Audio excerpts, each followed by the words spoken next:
Bem, vamos lá para o nosso texto áudio. Está baseado em Atos dos Apóstolos, capítulo de número 11, versículo de número 20. Diz assim: E havia entre eles alguns varões de Chipre, de Cirene, os quais, entrando em Antioquia, falaram aos gregos, anunciando o Senhor Jesus. Atos capítulo 11, versículo 20. Na nossa verdade prática, que é uma aplicação, faz parte da missão da igreja a evangelização de povos não alcançados. Lá, novo, faz parte da missão da igreja a evangelização de povos não alcançados. Amém. Vamos lá para a leitura bíblica. Está em Atos capítulo de número 19, versículo, verso 19, né? Capítulo 11, do versículo 19 a 30. Fique atento aí, qualquer alteração esteja em vigilância. Lembrando-me da lição passada, no estudo, né? Quando nós estávamos falando sobre a distância em que o apóstolo Pedro estava hospedado na casa de Simão, o curtidor, até a casa de Cornélio, era uma distância entre 50 a 60 quilômetros. Era para me ter dito, equivale a um dia inteiro de caminhada. Eu falei, um ano inteiro de caminhada. Ficou registrada, né? Nenhum aluno colocou, ei pastor, professor, essa era a pergunta, né, pastor? Eu não falei que eu não quis atrapalhar, né? Mas Pois é, estejam atentos. É bom que cada um tenha um filtro teológico, tá atento. Qualquer algo que fuja do assunto, do texto, do contexto, do subtexto, do tópico, é o momento de falar. Estamos todos aqui para aprender. Vamos lá. Eu leio o versículo, eu quero ler o versículo a seguir. E os que foram dispersos pela perseguição que sucedeu por causa de Estevão, caminharam até a Fenícia, Chipre e Antioquia, não anunciando a ninguém a palavra, senão somente aos judeus. e havia entre eles alguns varões de Chipre e de Cirene, falaram em Antioquia para os gregos, anunciando o Senhor Jesus. E a mão do Senhor era com eles, e grande número creu e se converteu ao Senhor. Chegou a fama dessas coisas aos ouvidos da igreja que estava em Jerusalém, enviaram até Antioquia. O qual, quando chegou e viu a graça de Deus, se alegrou e exortou a todos a que, com firmeza de coração, permanecessem no Senhor. Porque era homem de bem, cheio do Espírito Santo e de fé, e muita gente se uniu ao Senhor. E partiu Barnabé para Tarso a buscar Saulo, e achando, conduziu para Antioquia. Sucedeu que todo ano se reuniu naquela igreja e ensinava muita gente. E em Antioquia foram os discípulos pela primeira vez chamados cristãos. Naqueles dias, desceram profetas de Jerusalém para Antioquia. Levantando-se deles o nome Agar, dava a entender pelo Espírito que havia uma grande fome em todo o mundo. Isso aconteceu no tempo da passagem certa. E os discípulos determinaram mandar cada um conforme o que pudesse socorro aos irmãos que habitavam na Judéia. O que eles com efeito fizeram, enviando aos irmãos como mãos de Barnabé e Saulo. Amém. Senhor nosso Deus e Pai, uma vez mais, damos graça por Tua palavra. Continua conosco, Pai, nesse culto de ensinamento, Pai amado. Abre o nosso entendimento para que possamos aprender a Tua bendita e eterna palavra. É o que nós pedimos nessa noite, Senhor. E nós te agradecemos em nome de Jesus. Amém. Glória a Deus. Vamos lá, meus amados irmãos, para a lição do estudo de hoje sobre o caráter missionário da igreja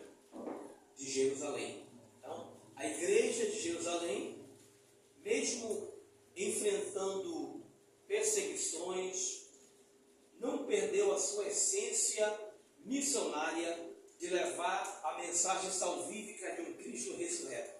Uma igreja que tinha a chama ardente no coração de transmitir a palavra aos não judeus. Ou seja, ela rompeu as fronteiras de Jerusalém e evangelizou outros povos.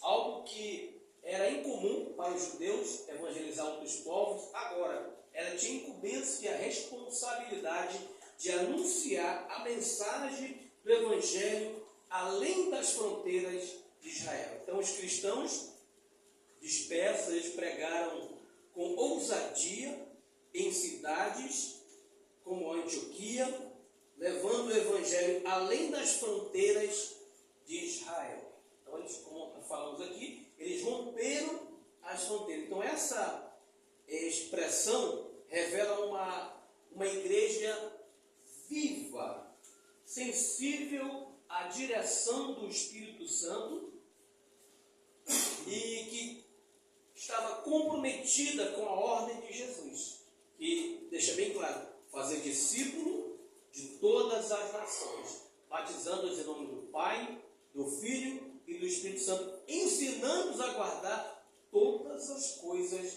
que eu vos tenho mandado ou ensinado.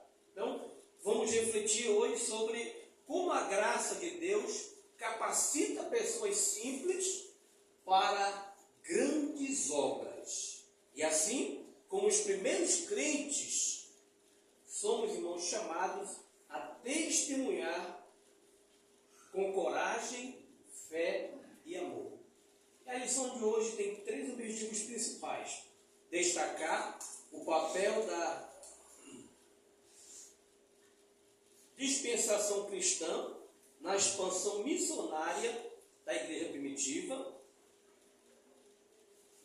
enfatizar a importância da contextualização da mensagem do Evangelho para diferentes contextos culturais, sem contudo perder a sua essência. E último, valorizar a prática do discipulado como base para o crescimento saudável e a manutenção da identidade da igreja. Então, além da expansão, tem o acompanhamento, que é o discipulado dos novos crentes e dos novos convertidos, né? Então, nós vivemos em um tempo em que a igreja ela é desafiada, né, a sair de 4 paredes, a sair do seu comodismo e evangelizar, e pregar a mensagem do reino,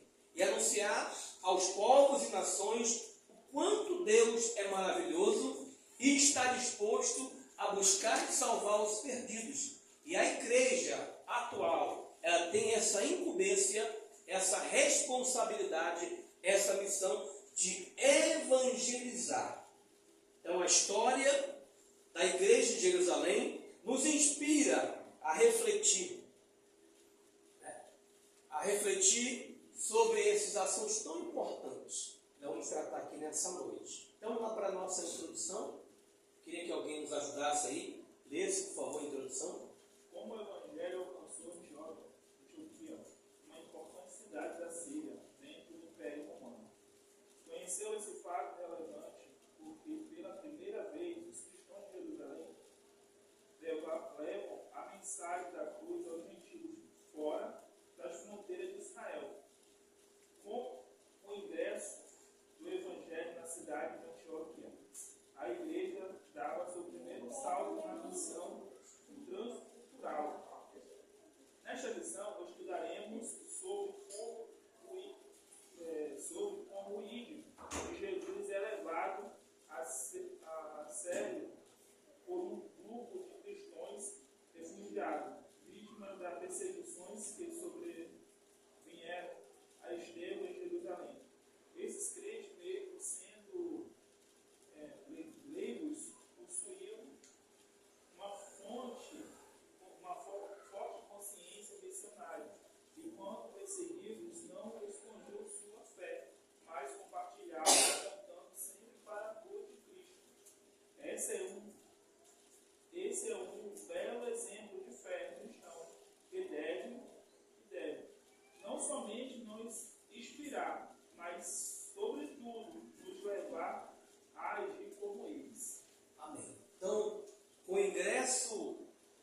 evangelho na cidade de Antioquia, a igreja dava o seu primeiro salto na missão transcultural.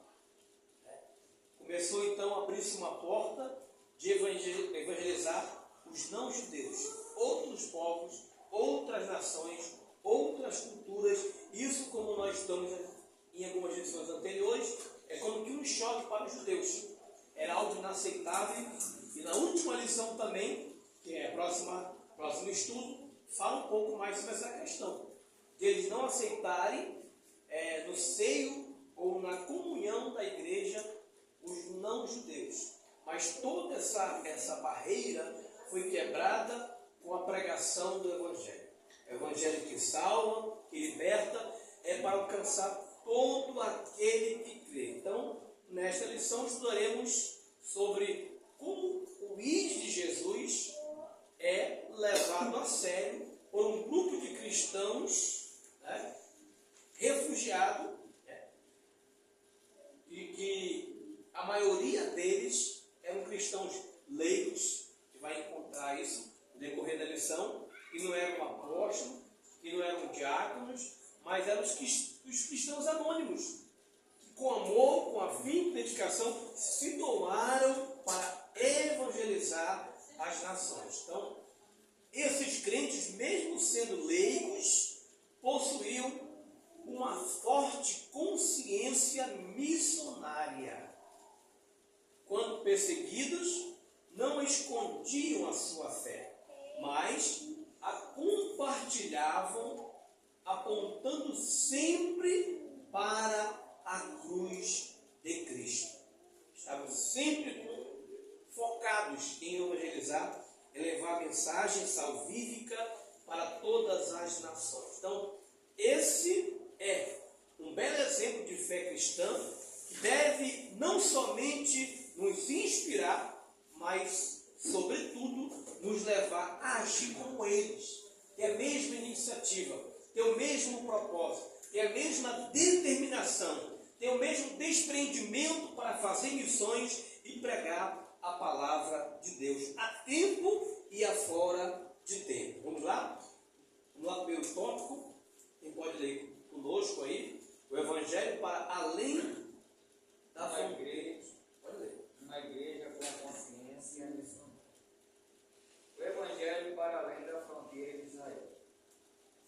Lucas abre essa seção do seu livro fazendo referência aos cristãos, os que foram dispersos pela perseguição que sucedeu por causa de Estevão, caminharam até a Fenícia, Chipre e Antioquia. Atos 11, 19. Observamos que essas passagens bíblicas faz um paralelo com Atos 8, de 1 a 4, onde narra o início da perseguição em Jerusalém, que gerou a dispersão cristã. Assim como Filipe, que em razão da perseguição levou o Evangelho à cidade de Samaria, da mesma forma esses crentes, que também faziam parte desse grupo de cristãos perseguidos, levaram o Evangelho para além da fronteira de Israel. Glória a Deus. Então, observamos que essa passagem bíblica faz um paralelo com Atos, né, do 8, do 1 a 4, onde narra o início da perseguição em Jerusalém, que gerou a dispensação cristã. Ou seja, assim como Filipe, que em razão da perseguição levou o Evangelho à cidade de Samaria, da mesma forma, esses crentes que também faziam parte deste grupo de cristãos perseguidos, levaram o Evangelho para além das fronteiras de Israel. Então, os cristãos dispersos, né, eles caminharam até Fenícia, Chipre e Antioquia, como está dizendo no versículo 19, né, demonstrando que a perseguição não conseguiu conter o avanço do reino de Deus. Eles não se intimidaram, eles não pararam, eles não ficaram ficaram estagnados, não ficaram amedrontados, eles não se esconderam. Pelo contrário, eles se dispersaram, mas por onde eles passavam, eles anunciavam o Evangelho. Então, a consciência missionária da igreja primitiva nasceu da compreensão de que o Evangelho não era propriamente exclusivo de Israel, mas luz para iluminar, para salvar, para alcançar toda a humanidade, como está em Lucas capítulo 2, versículo 32. Então, esta verdade fundamental, ela estabelece que a missão da igreja, ela é universal, não limitada por fronteiras geográficas, étnicas e culturais. Ou seja, não é por costumes, não é por tradições, não é por localidades, rompe as culturas, porque ela tem uma finalidade: salvar e buscar o que se havia perdido. Então, a igreja, ela entendeu isso, a igreja primitiva entendeu isso e avançou. E entendeu que a maior missão dela era evangelizar. E aqueles irmãos que haviam aprendido com Jesus e com os apóstolos avançavam pregando a palavra do Rei. 2. Cristãos dispersados, mas conscientes de sua missão. Esses cristãos dispersados, após fugirem de uma perseguição feroz, não esconderam a sua fé. Aonde chegavam, anunciavam a palavra de Deus. Foi assim que eles deram testemunho do Evangelho na Fenícia, Chipre e Antioquia.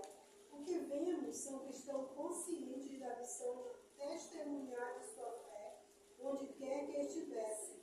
Eles haviam sido comissionados para isso. Mateus 28, 19. Atos 1:8. Somente cristãos participantes de uma igreja consciente de sua tarefa missionária agem dessa forma. Eles não perdem o foco, anunciam o Senhor Jesus em qualquer tempo, lugar e circunstância. É verdade. A dispensação forçada, pela perseguição não diminuiu o fervor evangelístico dos primeiros cristãos, dos primeiros crentes em Jesus. Pelo contrário, onde quer que eles fossem, como diz o texto, anunciando a palavra, verso 19. Então, esta atitude, irmãos, desses cristãos revela uma consciência missionária profundamente ou profunda, enraizada na palavra de Deus, numa fé convicta no Senhor Jesus. Eles não permitiram que a perseguição que eles estavam enfrentando fosse roubar a sua fé, fosse desmotivar o foco da missão, que era evangelizar os povos. Ide por todo mundo, pregar o evangelho a toda a criatura. Aonde chegavam, anunciavam a palavra. O que vemos são cristãos conscientes da missão de testemunhar da sua fé, onde quer que estivessem. Eles haviam sido comissionados para isso. Somente cristãos, cristãos participantes de uma igreja consciente da sua tarefa missionária, agem dessa forma, agem dessa maneira. Tem esse tipo de procedimento porque eles têm a consciência, não, a melhor missão e com urgência é pregar o Evangelho. Por mais que eu arrisque a minha vida, a minha liberdade, eu não vou me calar. Eu vou compartilhar a minha fé. Então, eles não perderam o foco. Anunciaram ou anunciam o Senhor Jesus em qualquer tempo, lugar e circunstâncias. Então, isso serve para nós, nos dias atuais. Não perder o foco. Eu estava aqui orando, o pastor estava encerrando a oração, dizendo que a igreja tinha que despertar, que tinha que evangelizar na oração, intercedendo para que houvesse um despertamento, o interesse na obra missionária, na obra de evangelização, a ponto de crescer esse lugar e faltar espaço que almas chegariam aqui. Isso nos alegra, porque essa deve ser a oração da igreja constante, interceder por almas, por libertações, por reconciliação. A igreja andava nesse foco. O exemplo para nós hoje é seguir as pisadas da igreja primitiva. Ponto 3. Cristãos leigos, mas capacitados pelo Espírito.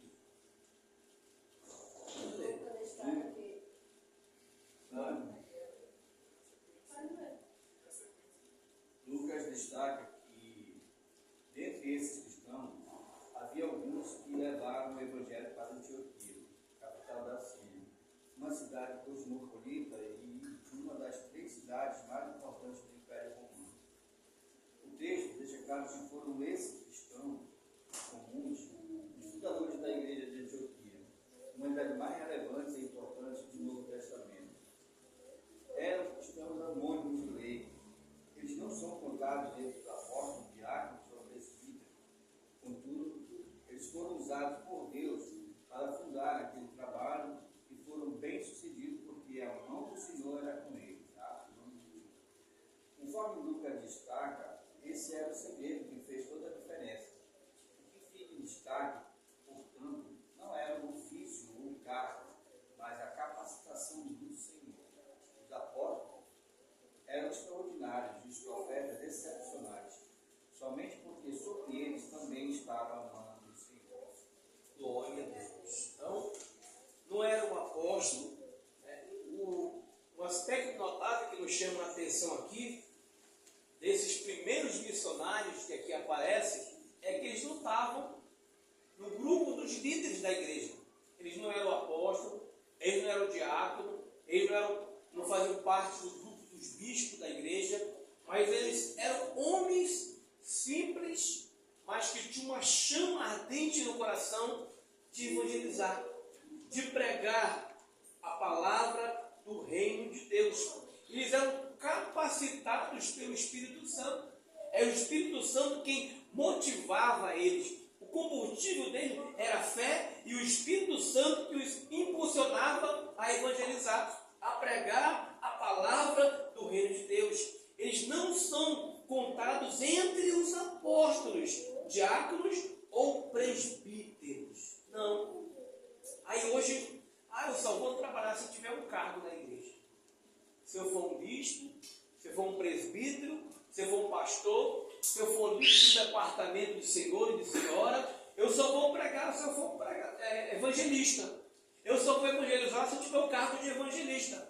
Eu só vou visitar as viúvas se eu for um diácono. Não. Independente do cargo eclesiástico, aqueles que têm chamada, ele tem a convicção e a consciência de que todos nós somos chamados para a obra da evangelização e para a obra do discipulado.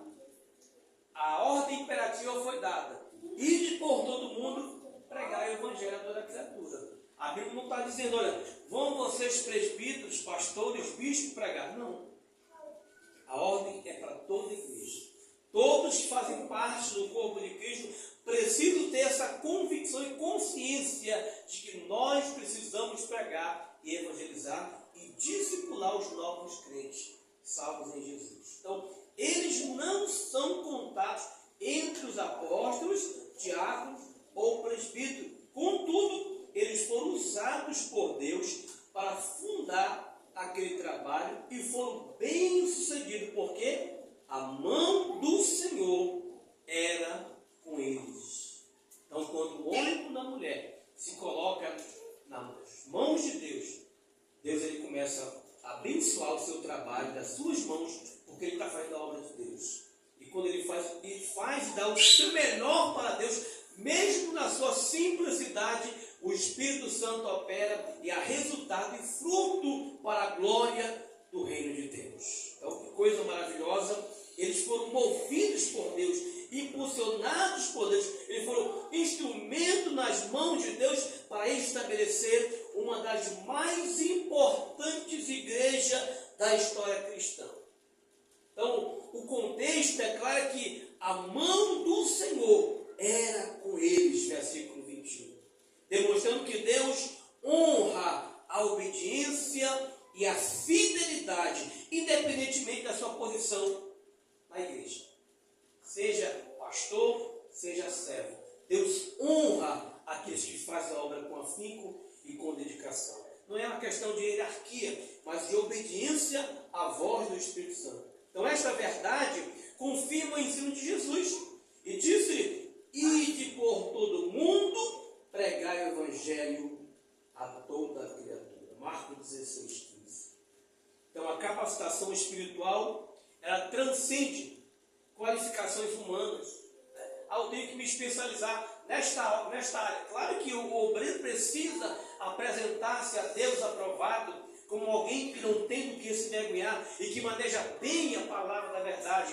Mas o crente, na sua simplicidade, que ora e que lê a palavra, ele está municiado por Deus e gabaritado pelo Espírito Santo para fazer esta mesma obra, para pregar o Evangelho.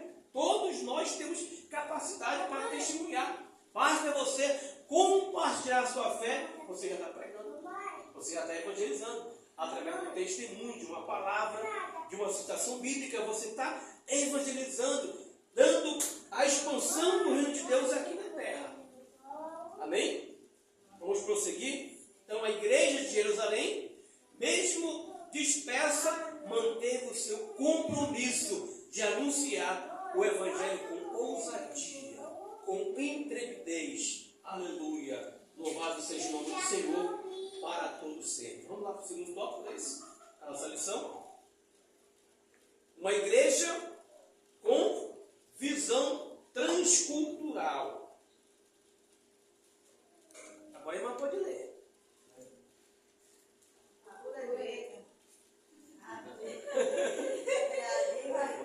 Vamos lá, vamos lá. Não, mas eu não tenho aqui. A Bíblia nos conta que alguns cristãos que tinham sido espalhados pelo mundo chegaram a Antioquia, falaram aos gregos. Essa expressão, falaram aos gregos, é muito importante. De acordo com os estudiosos, ela explica que esse foi o primeiro momento em que o cristão judeu falaram de Jesus para pessoas que não eram judias. Aí adoravam outros deuses e não seguiam o judaísmo. Isso mostra que a igreja começou a levar a mensagem de Jesus para além das fronteiras e da Palestina, chegando a um mundo totalmente diferente, onde as pessoas não conheciam a fé judaica, ou seja, não eram judeus que falavam grego, pregando para os outros judeus da mesma cultura, mas cristãos judeus que falavam grego levando o evangelho. As pessoas que não tinham nenhuma ligação com o judaísmo, dessa forma, o que Jesus havia ordenado, pregar o evangelho a toda criatura, em Mateus 16:15, começou a se cumprir. Glória a Deus. Então, o avanço do evangelho em Antioquia representou um passo revolucionário na missão cristã. Como foi dito, foi lido aí, eles próprios se dispuseram a pregar o evangelho, a anunciar o evangelho. Pela primeira vez, falaram aos gregos, anunciando o Senhor Jesus, versículo 20. E essa decisão, ela demonstrou visão transcultural, rompendo as fronteiras, alcançando outros povos, porque ao princípio somente judeus. Veja que o texto nos diz, nós lemos, que eles não anunciavam a ninguém senão aos judeus. No versículo 19, no final, diz assim: não anunciando a ninguém a palavra senão somente aos judeus. Eles estavam limitados somente aos judeus. Mas aqui abriu-se uma porta de salvação para todos os povos. Então, aí foi o pontapé inicial da salvação, da evangelização transcultural de uma maneira extraordinária, através da pregação do Evangelho, que é o poder de Deus para a salvação. Né?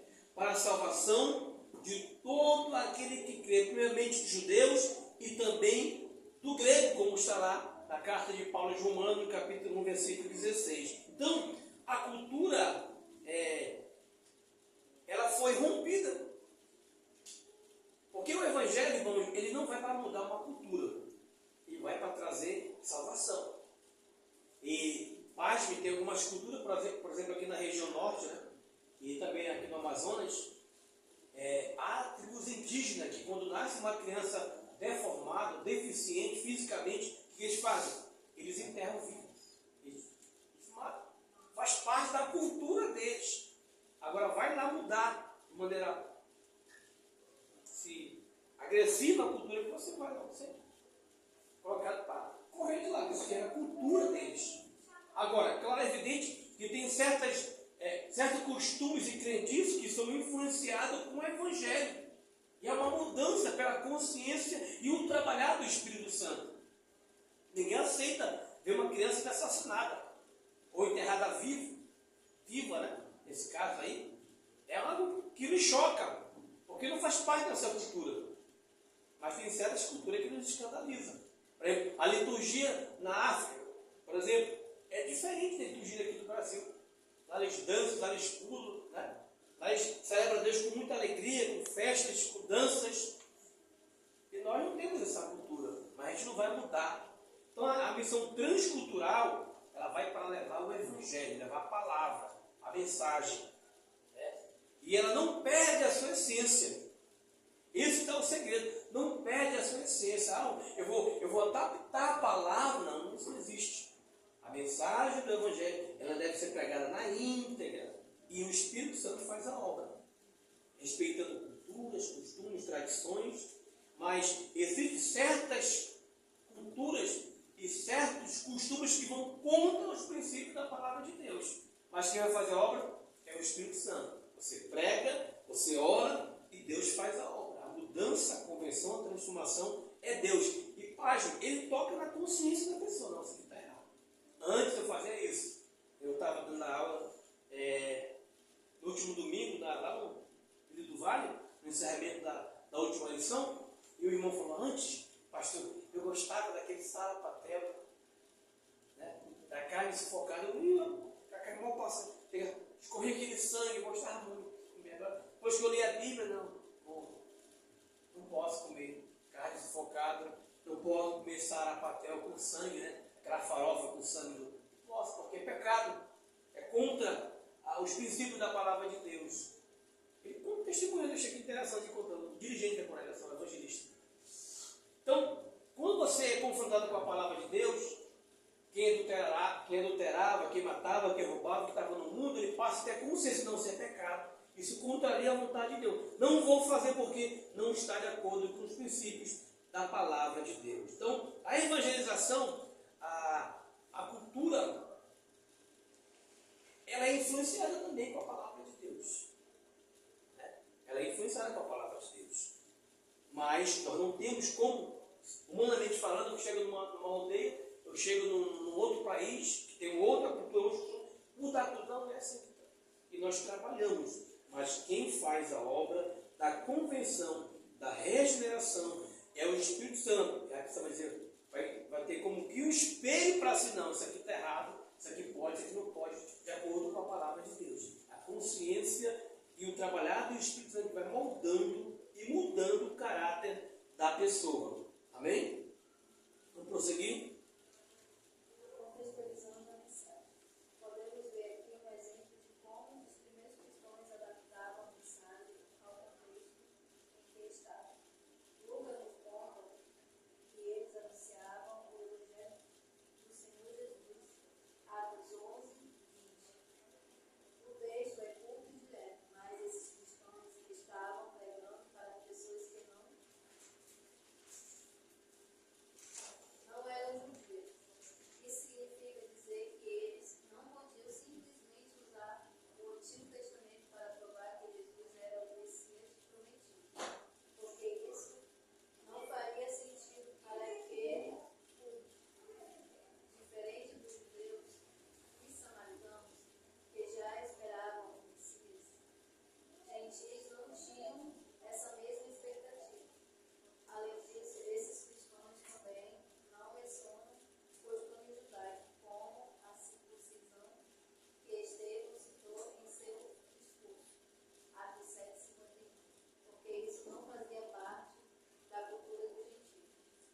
Ou seja, continua. Em vez de enfatizar que Jesus era o Messias, eles destacavam que ele era o Senhor. Ou seja, estava dizendo que os pagãos precisavam deixar seus falsos deuses e se voltar para o único e verdadeiro Senhor. Dessa forma, sem comprometer a verdade da mensagem, o Evangelho foi se espalhando e alcançando diferentes culturas. Ou seja, a mensagem evangelística ela foi de uma maneira sábia. Que os gregos entenderam a circuncisão de rituais judaicos, que os judeus convertidos já entendiam, já compreendiam os preceitos de Moisés, esse sinal que demonstrava que eles faziam parte do povo de Deus, como a circuncisão, entre outras observâncias. Mas não, a mensagem, tanto do apóstolo Paulo, como dos outros apóstolos, foi de maneira sábia. De maneira, aquilo que Paulo falava, eu me faço de fraco com os fracos, de forte com os fortes, né? Ou seja, a forma de evangelizar deve ser de acordo com a linguagem do seu ouvinte e de acordo com o contexto histórico-cultural. Né? Você chega lá e não. Tenho um pastor, amigo nosso, que tem um vocabulário muito polido, muito refinado, muito difícil de compreender. Né? Então ele foi para um setor, pessoas muito humildes, falavam com muita dificuldade em português. E teve um dirigente pastor, o pastor que me antecedeu, para a gente entender o que ele falava, tinha que dar com o dicionário na mão. Falava tão difícil, que a gente não entendia nada que ele falava. Ou seja, a comunicação é principal, é primordial na evangelização, no ensino, discipulado. Como é que eu vou transmitir a palavra se eu falo palavras que o povo não entende? Se eu não falo na linguagem do povo? E Jesus nos ensinou isso aí, na sua evangelização, aqui na terra. Tudo que ele fazia, ele falava de acordo com a linguagem do seu ouvinte. Para Nicodemos, que era um doutor da lei, que era um filósofo, conhecia letras, o vento sopra onde quer, ouve a sua voz, mas não sabe de onde vem, nem para onde vai. Assim é todo aquele que nasceu do Espírito. Deu um nó na cabeça de Nicodemos. Ele não entendeu nada. Como pode ser? Entendeu? Ele não entendeu. Mas já para a mulher do poço de Jacó, o que ele fez? Ele falou essa linguagem. Aquele que beber dessa água tornará a ter sede. Mas aquele que beber da água que eu lhe der nunca mais terá sede. Então, para os discípulos que ele chamou, que eram pescadores, vinde após mim, que eu vos farei pescadores de homens. Então, existe uma estratégia evangelística a ser aplicada para cada ouvinte, para cada pessoa. Tem que transmitir o evangelho de maneira que ela possa compreender a mensagem. Isso significa dizer que eles não podiam simplesmente usar o Antigo Testamento para provar que Jesus era o Messias prometido. E os gregos não entenderam isso aí, nem compreender. Como é que alguém morre numa cruz para me salvar? Se ele morreu, nem se salvou a si mesmo. Na lógica dos gregos, buscava sabedoria. Por isso que eu me falo que a palavra da cruz é loucura para os que perecem, mas para nós que somos salvos é o poder de Deus. Mas para quem compreende, entende a mensagem salvífica, a mensagem do Calvário. O princípio da mensagem é a salvação em Cristo. Mas os gregos, os filósofos, como assim?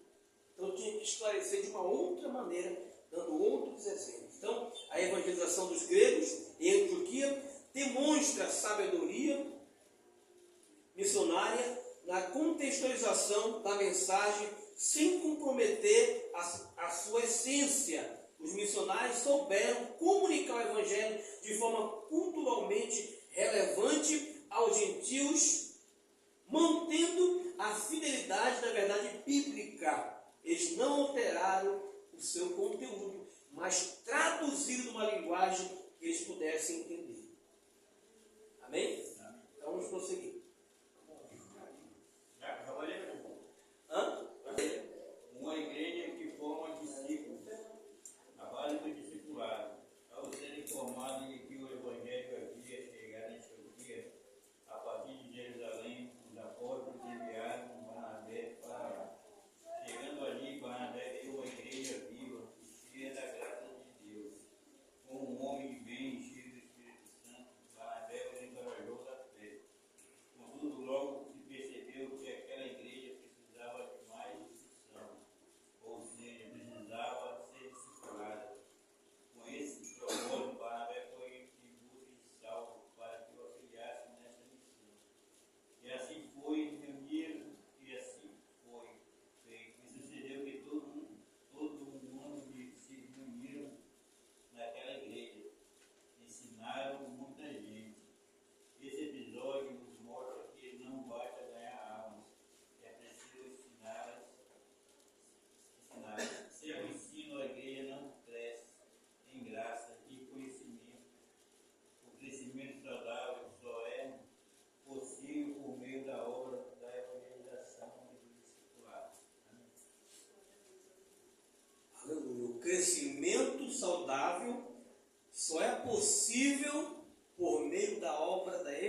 evangelização e discipulado são as asas do crescimento da igreja. Não basta só evangelizar, tem que discipular. Tem que ter o acompanhamento dos novos convertidos. Então, a base do discipulado é o preparo dos obreiros, que devem estar aptos para acompanhar os novos convertidos. Então, o estabelecimento da igreja em Antioquia demonstra que a evangelização eficaz deve ser acompanhada do discipulado sólido. Ou seja, quando Barnabé chegou e viu a graça de Deus, se alegrou e exortou a todos a que com firmeza de coração permanecessem no Senhor. E prontamente Barnabé correu, trouxe logo Saulo, o apóstolo Paulo, para lhe ajudar na obra do discipulado. Tal é a importância que nós temos que dar no acompanhamento dos novos convertidos. O discipulado sólido deve ter primazia na igreja. Então, a evangelização eficaz deve ser acompanhada do discipulado sólido. Louvado seja o nome do Senhor. Então, perseverança na fé.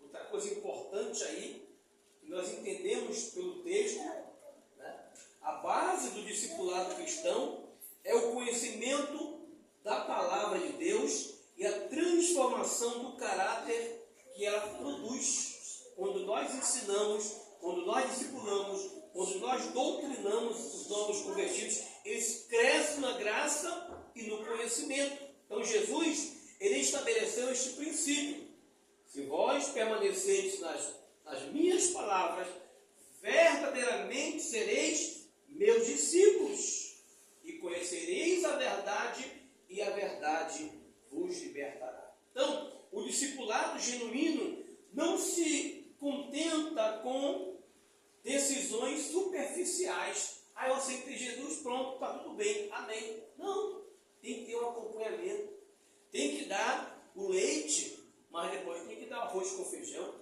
uma doutrina mais sólida, mais robusta, que possa nutrir a alma do novo convertido. E como se dá isso? Através do discipulado, do acompanhamento.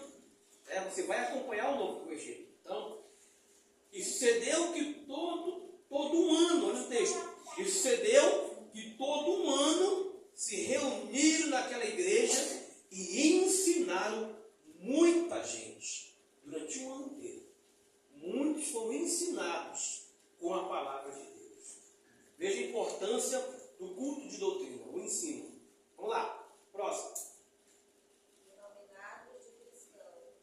Os cristãos de Jerusalém haviam sido chamados na igreja de irmãos. Atos 1:16. Crentes. Atos 2:44. Discípulos. Atos 6:1. E santos. Atos 9:13. Também passaram a ser identificados tanto pelo de dentro da igreja como pelo de fora dela, com aqueles que eram do caminho. Agora em Antioquia, são chamados de cristãos. O termo cristão tem o sentido de pessoa de Cristo. Isso tem um peso histórico muito grande e uma responsabilidade dos novos crentes. Porque o fato de que em Antioquia foram os discípulos pela primeira vez chamados de cristão, como diz no versículo 26, marca um momento histórico da identificação clara dos seguidores de Jesus. Foram chamados de cristão, por quê? Porque pertenciam a Cristo e, segundo alguns eruditos, eles se pareciam com Cristo, no sentido do caráter, de imitar Cristo, de seguir a Cristo, a mesma doutrina.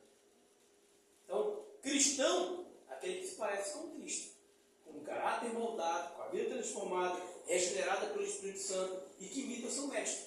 Como Paulo disse, sede os meus imitadores como eu sou de Cristo. É seguir o exemplo de Cristo. As coisas eram de Cristo. Então, o termo cristão significa pertencente a Cristo ou seguidor de Cristo, indicando que a vida destes discípulos reflete tão claramente que a sociedade os identificam com ele. Olha, ele se parece com Jesus. Foi Pedro que foi denunciado. Olha, até a maneira de falar é como um deles. Até a maneira como ele fala. Ele tentou se esconder, não negou Jesus. Mas olha aí, igualzinho, do mesmo jeito. Né? Fala do mesmo jeito, dá glória do mesmo jeito. Não adianta se esconder. O caráter moldado, transformado, denuncia que a pessoa pertence a Cristo. Então, esta identificação pública demonstra que o discípulo eficaz produz testemunho visível e impactante perante a sociedade.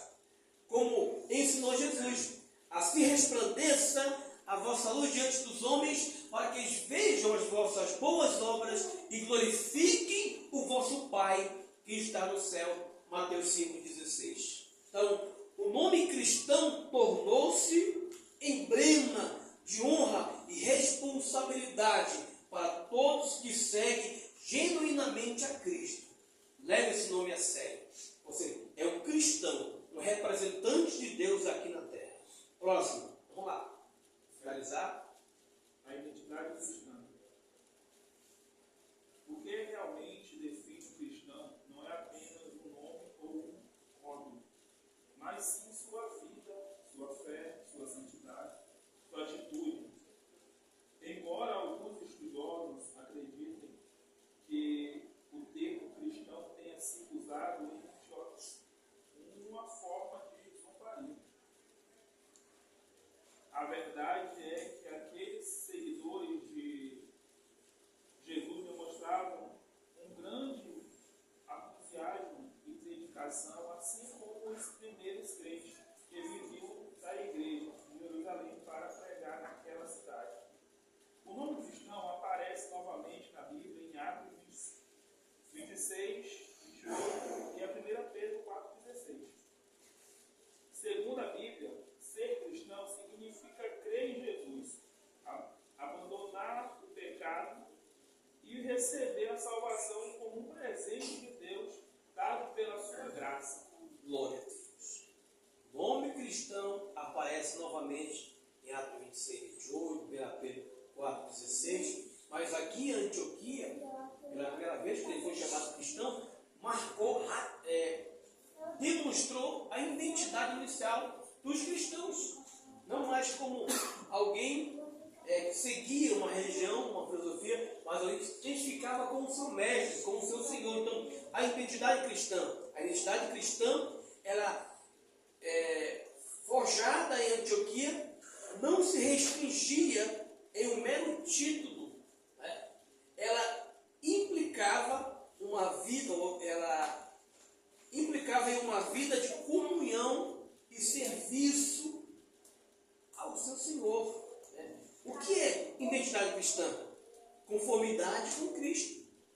A identidade cristã tem como base a transformação do caráter à imagem de Cristo. Se parecer com Cristo. Então, para serem conforme a imagem do seu Filho, como está em Romanos 8, versículo 29. Ou seja, o cristão verdadeiro vive como Cristo viveu, ama como Cristo amou, obedece como Cristo obedeceu e serve como Cristo serviu. Outro ponto importante, como é formado. A formação através do discipulado. Então, o servidor de Cristo, ele é forjado através do discipulado. A identidade cristã não surge de forma instantânea, mas é um processo de discipulado, de crescimento, de regeneração, mas é um fruto de um processo e através do exemplo, do ensino contínuo da palavra de Deus, a vivência da comunidade entre os irmãos da igreja, o discipulado responsável e relacional, onde o seu discipulado está sempre acompanhando o que está sendo discipulado. Então, há todo um processo. Então, Paulo e Barnabé, eles ensinaram durante um ano inteiro, revelando que forma cristã maduras era exigido que houvesse um acompanhamento contínuo do processo de discipulado. de acompanhamento. Então essa é uma parte muito importante para a conclusão daqui. Vamos lá, conclusão. Antes de concluir, vou concluir aqui, um comentário aqui. A igreja de Antioquia estabeleceu paradigmas para todos da comunidade cristã. Uma consciência missionária, uma visão transcultural, o compromisso com a formação do discipulado. Estes princípios permanecem relevantes e necessários na igreja atual. Então, vamos lá para a conclusão, pastor. Pode concluir. Aprendemos como a providência de Deus faz com que o evangelismo chegue por meio da igreja a povos ainda não alcançados. O que se destaca não é uma metodologia sofisticada de evangelismo, mas a graça de Deus, que capacita pessoas simples e anônimas a realizarem a sua obra. Quem desejar fazer, Deus capacita. Ninguém jamais terá tudo de que precisa para cumprir a obra de Deus. No entanto, se Deus tiver tudo de nós, Ele nos habilitará a realizar. Lógico, essa é uma parte muito forte, né? Ninguém jamais terá tudo de que precisa para cumprir a obra de Deus. No entanto, se Deus tiver tudo de nós, ou seja, a nossa entrega voluntária, na nossa simplicidade, para entregar o seu tudo, Ele nos habilitará a realizar. Ele vai nos gabaritar, nos preparar, nos moldar, nos dar o seu Santo Espírito, e a obra vai ser feita com afinco, com amor e dedicação. Que coisa maravilhosa. Meus amados irmãos, aqui encerramos essa lição de hoje. Vamos então finalizar com um questionário. Ok? Resolver as perguntas, responder as perguntas aí. Qual era o foco dos cristãos que foram dispersados? Qual foi? Anunciar o Senhor Jesus em qualquer tempo, lugar e circunstância. Amém. Como era a cidade de Antioquia? Como é que era?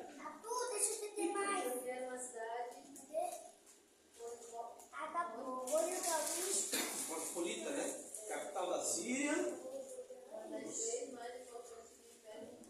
Uma das três mais importantes do Império Romano e com forte. Exatamente. Como os primeiros cristãos contextualizavam a mensagem do Evangelho para os gentios? Como é que eles traduziram essa mensagem para os gentios? Terceira, eles não usavam o Antigo Testamento para provar que Jesus era o Messias. nem mencionavam costumes judaicos, mas eles enfatizavam que Jesus era o Senhor. Eles simplificavam a mensagem. Não trouxeram o presente judaico, mas falaram que Jesus era o Senhor. Quarto, o que o episódio de Atos 11, verso 22, 23, 24 e 26 mostra? Todo mundo ligado na lição? Todo mundo com o estudo na mão? É a quarta. Mas tem que estar lendo aí, estou vendo aí. Vamos lá. Que não basta somente. Esse episódio nos mostra que não basta ganhar almas. É preciso ensiná-la. Sem o ensino, a igreja não cresce em graça e conhecimento. Amém. Qual é o sentido do termo cristão? Vai, pastor, pode ler.